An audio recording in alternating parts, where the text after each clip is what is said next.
Hai guys, selamat siang. Gimana kabarnya hari ini? Pasti semuanya happy kan? Aku ingin mukbang dan sambil chit chat sama kalian. Mukbang aku hari ini, tara, biasa, warna-warni.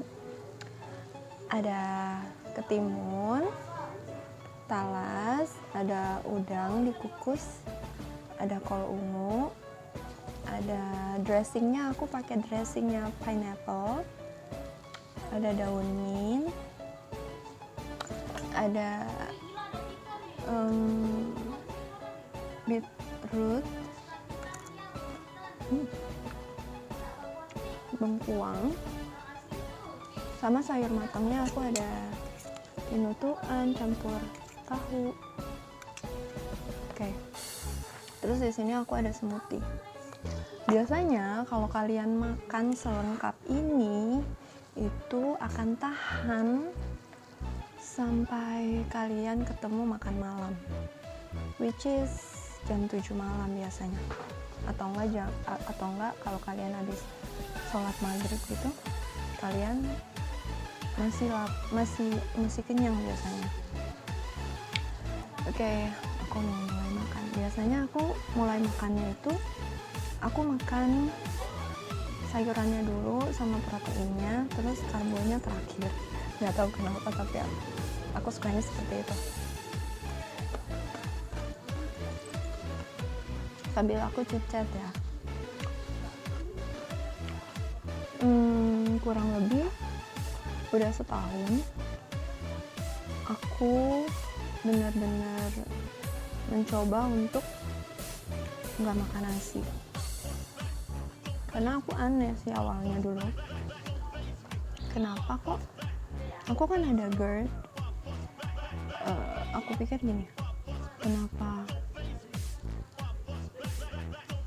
aku isi perut aku sama nasi itu kayak 4 kali sehari sebelum aku ikutin pola diet ini ya.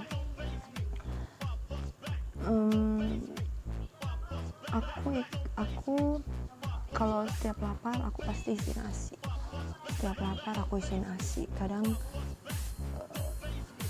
tapi anehnya setiap kali aku isi nasi kok perut aku sakit, kayak nyelkit gitu, terus suka kembung, gak jelas, suka keras gitu loh di dalam perut.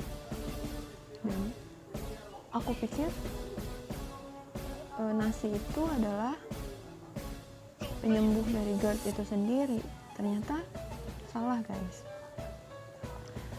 Pas aku ganti si nasi itu dengan talas, perut aku nyaman banget. Awalnya itu aku pasti akan kentut, maaf ya, fart itu sehari bisa berkali-kali.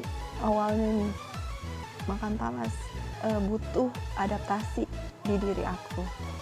Jadi awalnya nggak tahu, karena getah dari talas itu bikin liang-liang di mulut aku itu nggak enak, kayak ada yang kecekik gitu loh di tenggorokan. Aku nggak stop, aku tetap makan talas dengan cara aku mungkin cucinya nggak bersih ya, jadi aku cuci sekarang lendirnya itu sampai hilang gitu loh. Dan seiring berjalannya waktu aku enjoy. Justru kalau nggak ada ini aku bingung mau makan apa. Dan terus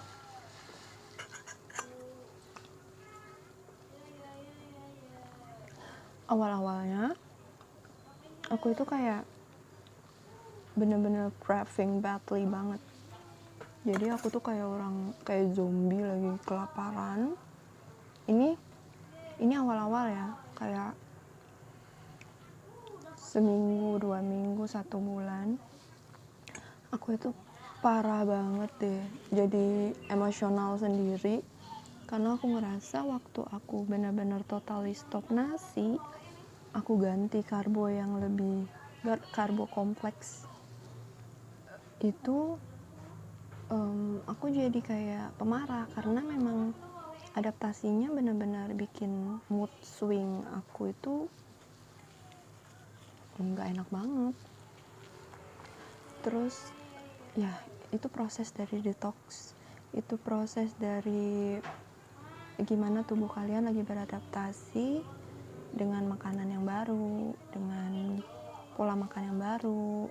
Apalagi kalau sayuran ini kan dia cepet banget laparnya, sayuran ini cepet banget laparnya kan. Jadi biasanya aku siasati dengan smoothie seperti ini. Aku taruh di jar. Biasanya sehari itu bisa 3 kali smoothie, tapi sekarang aku udah mungkin 1 kali atau 2 kali karena aku lebih perbanyak ngunyah sayurannya. Tapi di awal-awal aku gimana sih caranya biar perut aku ini nggak kelaparan terus gitu loh. Jadi aku siasati dengan smoothie ini karena dia bikin kenyang gitu.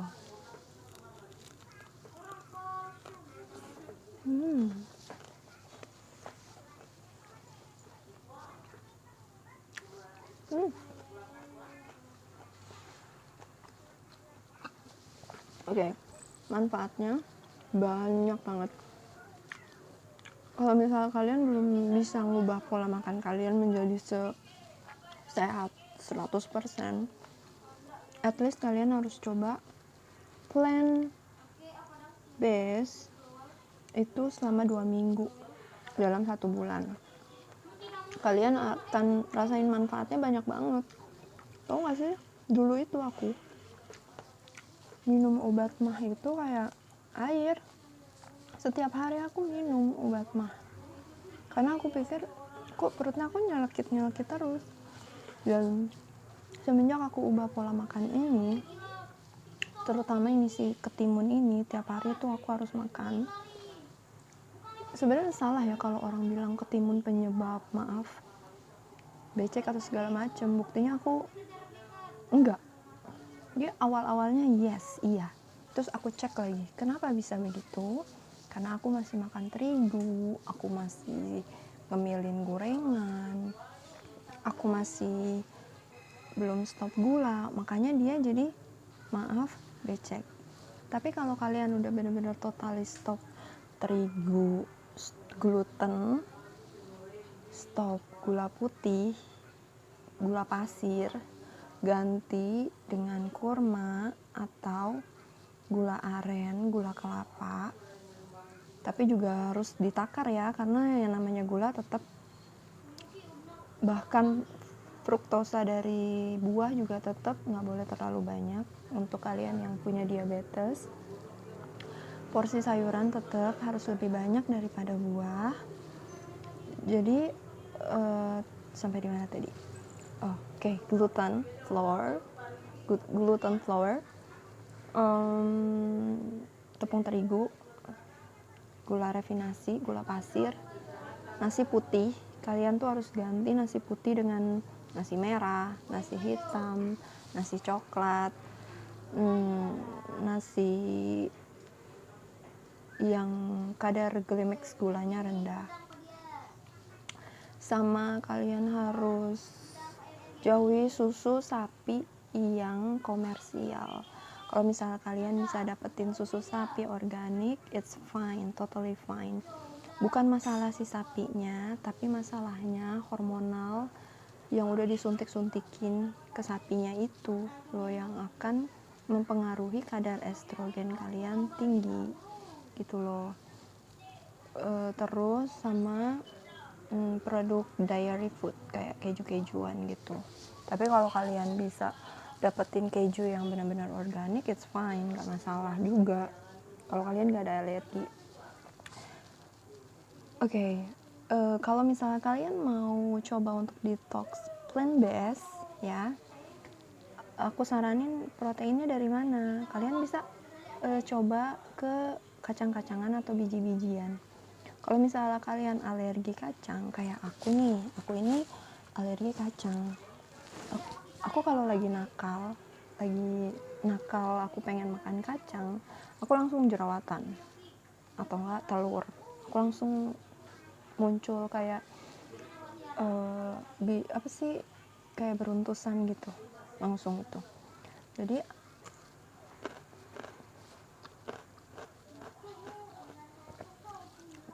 dan untungnya aku nggak alergi biji-bijian. Itu mengandung protein yang tinggi guys, jadi kalian nggak usah takut kalau misalnya kalian mau coba detox plant based. Proteinnya kalian bisa dapat dari mana sih?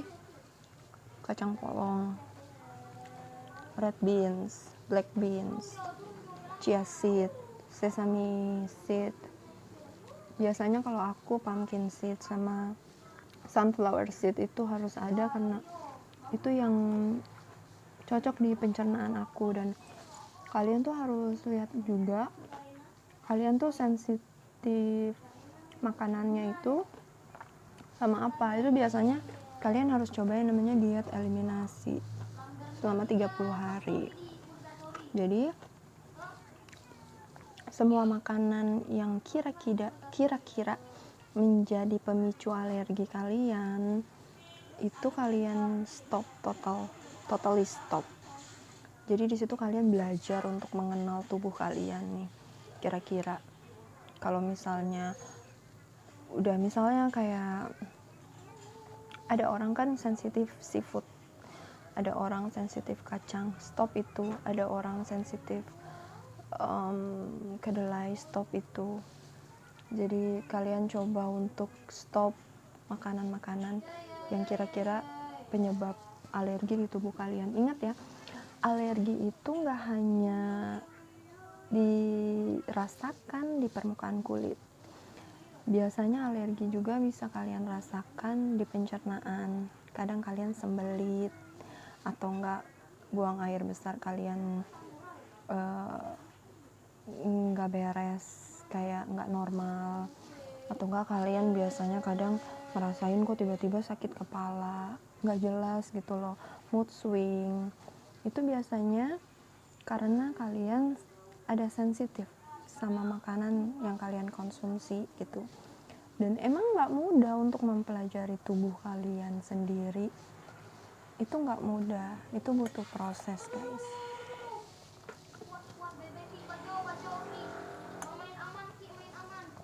Dan aku nggak pernah bilang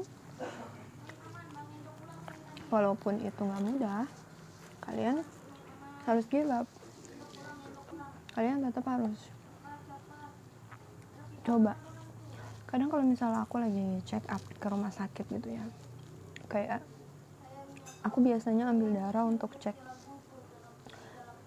kadar vitamin D aku atau masih kurang atau udah normal, atau check up biasa. Aku lihat di situ banyak orang tua yang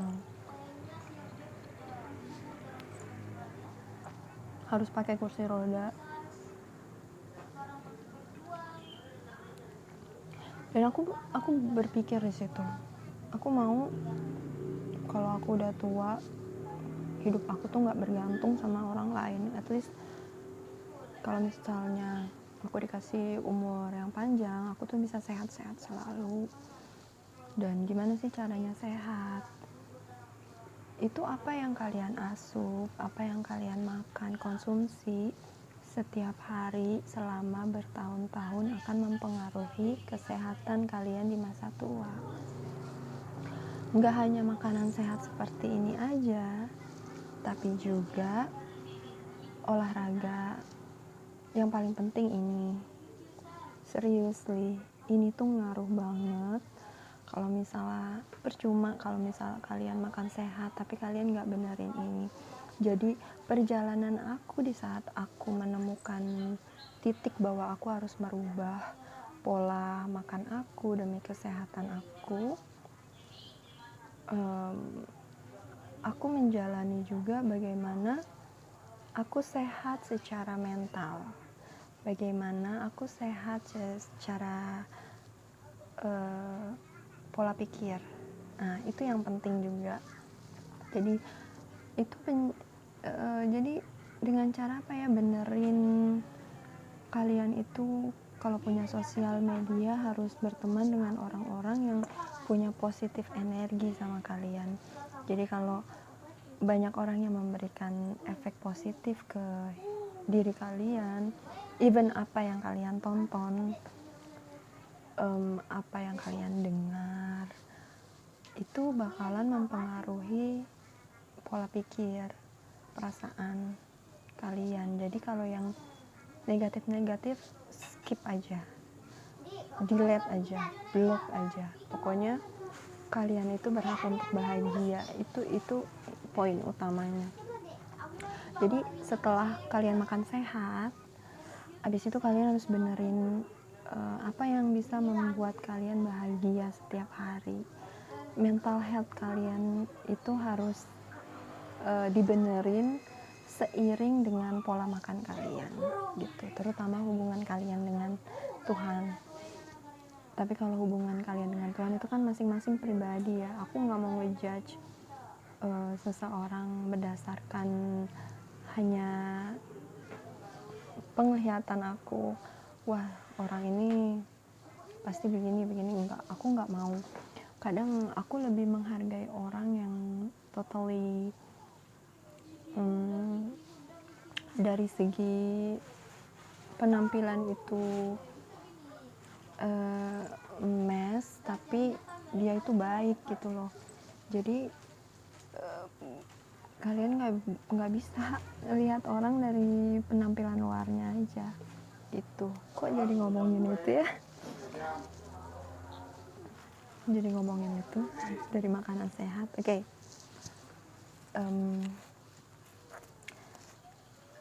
Balik lagi ke sini. Jadi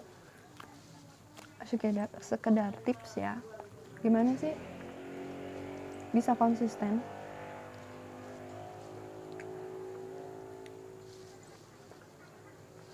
Itu butuh proses. Tapi kalau misalnya kalian udah menang 3 bulan dengan pola makan seperti ini, aku yakin deh mulut kalian ini akan jadi sakau sama sayuran. Jadi kalau kalian nggak nemu sayuran 1 hari aja, kayak kalian itu sakau kayak orang merokok, terus habis itu tiba-tiba mereka harus stop merokok, pasti mereka jadi sakau kan. Sama sayuran juga seperti itu. Dulu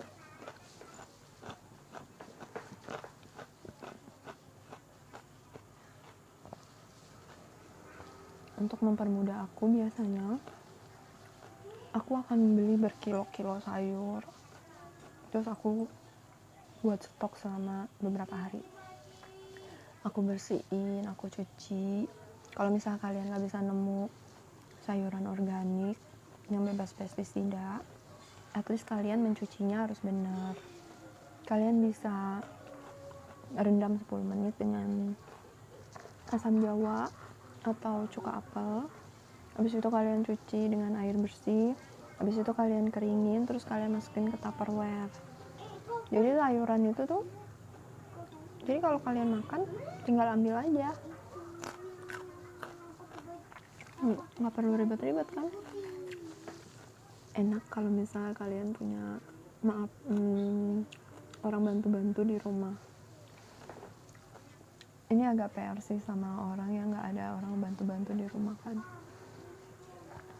Tapi balik lagi, kalau kalian udah coba ini, kalian pasti akan berterima kasih sama tubuh kalian sendiri, karena kalian akan merasakan